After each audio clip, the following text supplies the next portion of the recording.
स्वागत आहे आपलं नवचैतन्य कम्युनिटीमध्ये. ना गोळी ना औषध ना इंजेक्शन या टायटलवर आपण रोगमुक्त होणार आहोत. मी Manjiri Bahadkar, life coach, EFT practitioner, ho'oponopono, pranic healing, reiki healing यासारख्या अनेक मोडॅलिटी. आज आपण बघणार आहोत 5वं सूत्र, प्रेम. आता तुम्हाला प्रेम म्हटल्यानंतर वेगवेगळं प्रेम आठवेल, ते नाही हं. हे प्रेम उदात्त. उदात्त म्हणजे कसं?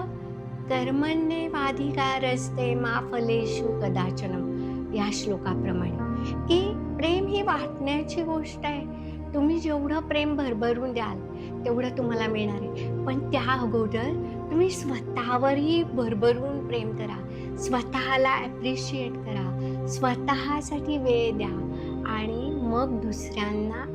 कारण माझ्याकडे असेल तर मी दुसऱ्याला देईन, मला असं मागावं लागणार नाही. तर तुम्ही सगळ्या गोष्टींवर, म्हणजे सजीव, निर्जीव, ज्या डोळ्यांना दिसतात, ज्या डोळ्यांना दिसत नाहीत, त्या सर्व गोष्टी प्रेममय झाल्या. तर बघा, आपण म्हणतो ना, देव भावाचा भुकेला आहे, त्याप्रमाणे हे ब्रह्मांड प्रेमाने एकत्र झालेलं आहे. जर ते प्रेम तुमच्याकडे असेल तर हे युनिव्हर्स तुम्हाला करोडो हाताने देईल. आणि मग आपण म्हणतो ना, देणाऱ्याचे हात हजारो, दुबळी माझी जोडी.